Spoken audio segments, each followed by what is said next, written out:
రాష్ట్రంలో YCP cadre పూర్తి స్థాయిలో కోల్పోయినందునే రాష్ట్ర డిప్యూటీ సీఎం పవన్ కళ్యాణ్పై లేనిపోని అవాకులు చవాకులు పెడుతున్నారని, ఇది మంచి పద్ధతి కాదని, నిన్న మొన్నటిదాకా ఏ పార్టీలో ఉన్నావో గుర్తుంచుకొని మాట్లాడటం మంచిదని జనసేన పార్టీ యువ నాయకుడు రాజేష్ ఆచారి హెచ్చరించారు. తిరుపతి ప్రెస్ క్లబ్లో శుక్రవారం ఉదయం జరిగిన మీడియా సమావేశంలో ఆయన మాట్లాడారు. ప్రజల్ని పీల్చుకొని మరీ తినేస్తున్నారు కాబట్టి ప్రజలు వాళ్ళు బాగు మేము కోరాలి కాబట్టి మూడు పార్టీలు కలిసి వెళ్ళి వచ్చింది. ఇక్కడ మీరు ఒకసారి మీరు చూసుకుంటే 100 సైకింగ్ మేము వచ్చాం. టీడీపీ కూడా అదే విధంగా వచ్చారు. అంటే ప్రజలు మేలుకున్నారు. ఈ ప్రభుత్వం మేము వేయకూడదు కాబట్టి ప్రభుత్వం వస్తే ఇంకా మేము చనిపోయేదానికి కూడా వాళ్ళు సిద్ధపడిపోయారు. అరాచక పాలనని వీళ్ళని అడ్డుకట్టాలి కాబట్టి కూటమి ప్రభుత్వం వీళ్ళు ప్రజలందరూ కూడా ఓటేసి మరీ గెలిపించారన్న. సనాతన ధర్మం గురించి ఒక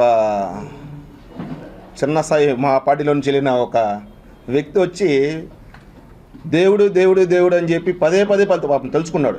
ఎందుకు తెలుసుకున్నాడు అంటే వాడు వైసీపీలో మళ్ళా తరిమేదానికి వాళ్ళు సిద్ధంగా ఉన్నారు కాబట్టి ఇట్లన్నా మా దేవుడిని మళ్ళా తలుచుకుంటే మేము ఆయన ఏమన్నా మమ్మల్ని ఆస్వాదించి మళ్ళీ మనల్ని పార్టీలో చేర్చుకుంటారేమో అని చెప్పి నిన్న ఒక వ్యక్తి వచ్చి అన్నాడు. సనాతన ధర్మం గురించి జగన్మోహన్ రెడ్డికి ఏమన్నా తెలుసా? ఒకవేళ తెలిసే వ్యక్తి అయినంటే కొండపైన జరిగిన అక్రమాలు కానీ దౌర్జన్యాలు కానీ మరి ఎన్నో చేసిన వ్యక్తి మన జగన్మోహన్ రెడ్డి. నిన్న ఇతను మారిన మాటలకైతే మటుకు వీడి స్థాయి అది కాదనేది కూడా గుర్తుపెట్టుకోవాలని చెప్పి కూడా చెప్తున్నాము. పసుపులేటి సురేష్, గతంలో నువ్వు ఏ పార్టీలో ఉన్నావో, ఏ పార్టీ నుంచి నువ్వు ఏ పార్టీకి వెళ్ళావో అనేది మటుకు మర్చిపోవద్దు. ఆ పార్టీలో విలువలు సిద్ధాంతాలు ఆయన చేసిన మంచి పనులు అవన్నీ చేశారు కాబట్టి నువ్వు పార్టీలో నడిచావు. నువ్వు ఎప్పుడైతే వైసీపీ పార్టీలోకి ఎందుకు వెళ్ళావురా అంటే డబ్బు మోజులోకి వెళ్ళిపోయావు. నువ్వు డబ్బు అనేది నీకు చాలా చాలా చాలా చాలా ఇంపార్టెంట్ విధంగా డబ్బు మోజులోకి వెళ్ళిపోయినావు. మా నాయకుడు మా దగ్గర జెండాలు మోపించినాడు. ప్రజల్ని మంచిదారుల్లో వెళ్ళల్లా, మన ప్రజలకు న్యాయం చేయాలా అని చెప్పి మా నాయకుడు చెప్పినాడు. మీ నాయకుల్లాగా మీరు జెండాలు మోయొద్దండి, ప్రజలు భూములు ఎక్కడుంటే అవి మీరు దోచేయండి అని చెప్పిన ఏకైక వ్యక్తి ఎవర్రా అంటే జగన్మోహన్ రెడ్డి, తిరుపతి కరుణాకర్ రెడ్డి గారు, అభినయ్ రెడ్డి గారు. రక్తము మాంసంలో జనాల్ని పీల్చుకొని తిన్న వ్యక్తులు వైసీపీ నాయకులను కూడా ఈరోజు మీకు తెలియజేస్తున్నాను. ఇంకొకసారి మా నాయకుడి గురించి దూషించి కానీ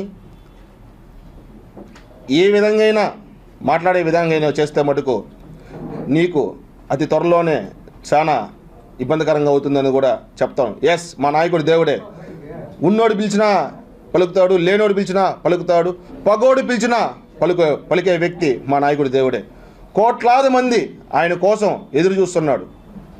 ఆయన వస్తే మాకు ఈ పరిష్కారం మాకు క్లియర్ అవుతుందని చెప్పిన ఏకైక వ్యక్తి పవన్ కళ్యాణ్ గారు అనేసి కూడా ప్రజలు చాలా వరకు గుర్తించినాడు.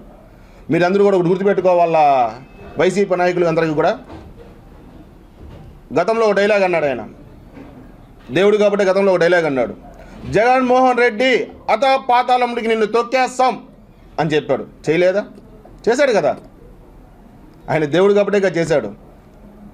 ప్రజలు మీ చెప్పే బుల్లి మాటలు అవన్నీ కూడా ఎప్పుడో మర్చిపోయాడు.